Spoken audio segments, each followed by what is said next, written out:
విశాఖ సముద్రంలో 7 మత్స్యకారులు గల్లంతయ్యారు. గత బుధవారం సముద్రంలో చేపల వేటకు వెళ్లిన 7 జాలర్ల ఫోన్లు స్విచ్ ఆఫ్ అవ్వడంతో గల్లంతయ్యారని మెరైన్ పోలీసులకు సమాచారం అందింది. దీంతో గల్లంతైన మత్స్యకారుల కోసం కోస్ట్ గార్డ్, నేవీ, మెరైన్ పోలీసులు గాలిస్తున్నారు.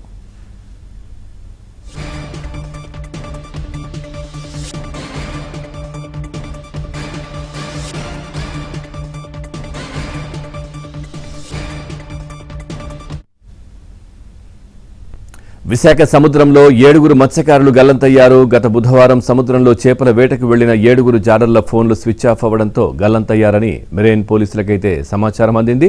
దీనికి సంబంధించి మరింత సమాచారాన్ని మా కరెస్పాండెంట్ నాయుడు అందిస్తారు. నాయుడు, పవన్, విశాఖలో 7 మత్స్యకారులు గల్లంతైనట్టు మనకి సమాచారం తెలుస్తుంది.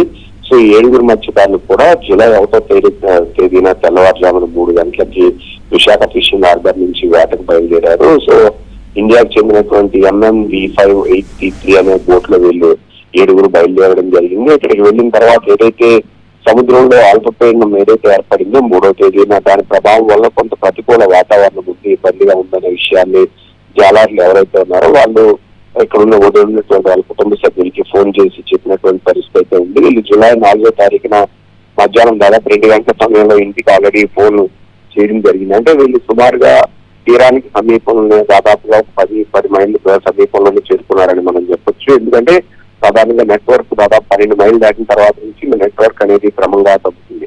అయితే సమాచారం మధ్యాహ్నం కల్లా చేరుకుంటామని చెప్పినటువంటి వాళ్ళు ఆ రోజు సాయంత్రం 5-6 అయినప్పటికీ కూడా వాళ్ళు చేరుకోకపోవడంతో కుటుంబ సభ్యుల్లో ఆందోళన మొదలైంది. సో ఒకసారి ఆందోళన మొదలవడంతో నిన్న దాదాపు వాళ్ళు చేరాల్సినటువంటి సమయం ఉన్నప్పటికీ ఎంతసేపటికి రాకపోవడం, వాళ్ళు 7 ఎవరైతే ఉన్నారో వాళ్ళ ఫోన్లు కూడా పనిచేయకపోవడంతో కుటుంబ సభ్యులు వాళ్ళకి సంబంధించిన గల్లంతై ఉంటారని చెప్పి వాళ్ళ కుటుంబ సభ్యులందరూ కూడా జిల్లాధికారులకి, అక్కడ ఉన్నటువంటి ఎవరైతే స్థానికంగా ఉన్నటువంటి బోటు యజమానులు స్టేషన్ ప్రెసిడెంట్ గా ఉన్నటువంటి జానకిరామన్ ఆయనకి సమాచారం ఇవ్వడం జరిగింది. వాళ్ళ ద్వారా ఇప్పుడు జిల్లా కలెక్టర్ కి, మెరైన్ పోలీసులకి, కోస్ట్ గార్డ్ కి, నేవీకి కూడా సమాచారం అందించారు.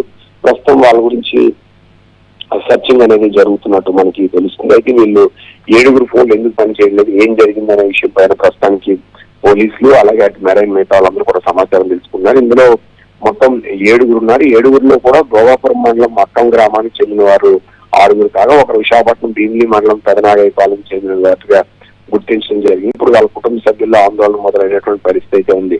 సో వెళ్ళినటువంటి వాళ్ళు చిన్నయ్య ఒకరు, అలాగే చిన్న మరొకరు గరగయ్య అనే ఒక యువకుడు ఉన్నారు, అలాగే అమరు అప్పలరాజు అనే ఒక యువకుడు, అలాగే రఘుతూ బండయ్య అనే ఒకరు, అలాగే చిన్నయ్య మరొకరు కూడా సీతోడ్ అని చెప్పి వీళ్ళు 7 ఉన్నట్టు కూడా ప్రాథమికంగా సమాచారం తెలుసుకుంది. ఇప్పుడు వీళ్ళ కోసం సర్చింగ్ అనేది జరుగుతుంది. అయితే వీళ్ళ ఫోన్లు మధ్యాహ్నం చేసిన తర్వాత నుంచి పనిచేయకపోవడం వల్ల కుటుంబ సభ్యుల్లో ఆందోళన అనేది కొనసాగుతున్నటువంటి పరిస్థితి అయితే ఉంది. Okay Naidu, thank you.